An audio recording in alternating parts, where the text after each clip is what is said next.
Hello and welcome you all. Today in this video we will study next topic of our class 12 chapter 4 mathematics, which is properties of determinants.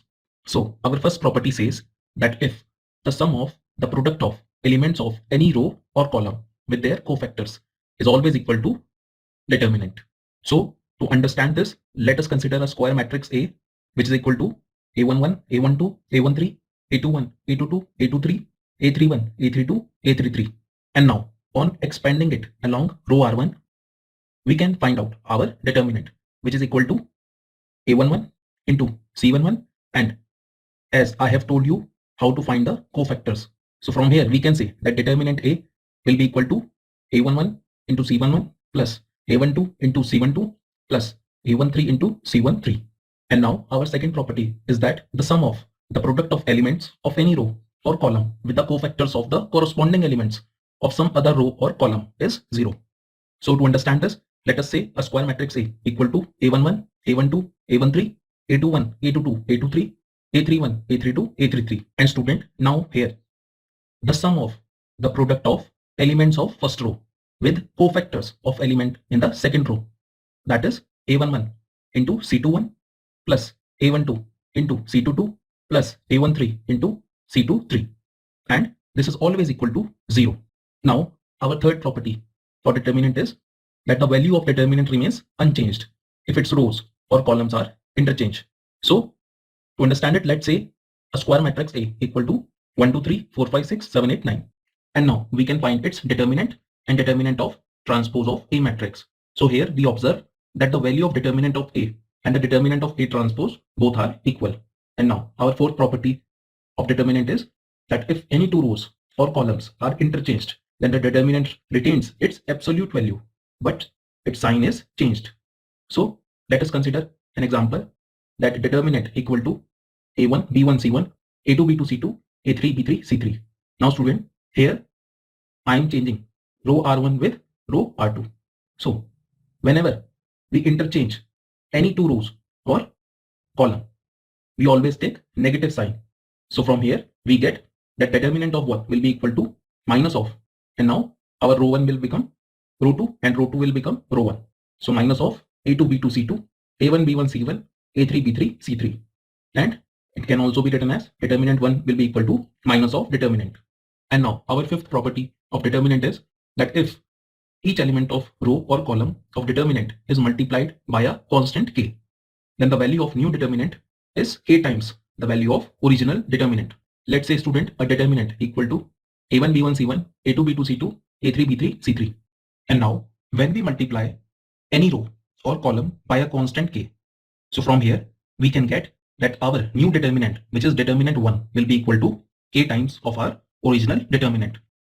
And here student, one of the most important point is that in determinant we can only multiply a single row R1 or R2 or R3 or a single column C1, C2 or C3 at a time. But in matrix we can multiply our constant k with all the elements of our matrix. So this is the basic difference when we multiply any constant with the determinant or matrix. And now our sixth property is that if any two row or columns of a determinant are proportional, or we can say identical, then its value is always equal to 0. Let's say a determinant A1 B1 C1, A1 B1 C1, A2 B2 C2. So from here you can clearly see that row R1 and row R2 both are same or identical.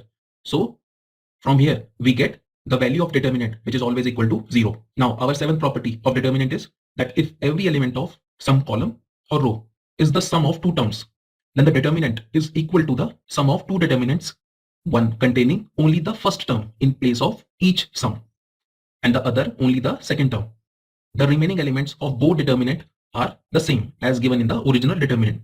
So let us consider an example that a determinant A1 plus alpha B1 C1, A2 plus beta B2 C2, A3 plus gamma B3 C3. So this determinant can also be written as the sum of two determinant, which is A1 B1 C1, A2 B2 C2, A3 B3 C3, and plus determinant alpha B1 C1, beta B2 C2, and gamma B3 C3.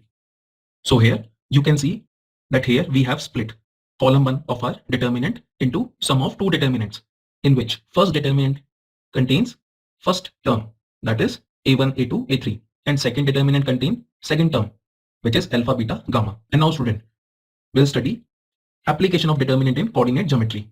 So in our syllabus, we have determinant method to find the area of triangle. So in earlier classes, we have studied the formula to find the area of triangle. If we have three coordinates, that is A, x1, y1, B, x2, y2, C, x3, y3, then the area of triangle will be equal to half x1 and in bracket y2 minus y3 plus x2 in bracket y3 minus y1 and plus x3 in bracket y1 minus y2. So if we find the determinant of x1, y1, 1, x2, y2, 1 and x3, y3, 1. So from here, you can clearly see that this is equal to x1, y2 minus y3 plus x2, y3 minus y1 plus x3, y1 minus y2.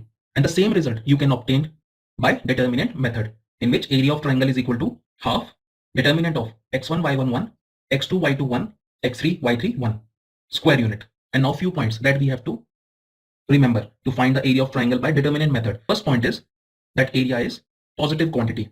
So we can take only the absolute value of determinant. Second point, if the points x1, y1, x2, y2 and x3, y3 are collinears. And you know what are collinears? That if three or more points lie on a line, then we can say that points are collinear. So here student, the area of determinant will always be equal to 0 if the points x1, y1, x2, y2 and x3, y3 are collinear. And now third point, in which the equation of line passing through the points x1, y1 and x2, y2. Let's say a point A on a line whose coordinate is x1, y1 and a point B on a line whose coordinate is x2, y2. So let there be a point P whose coordinate are x, y, which lie on the same line.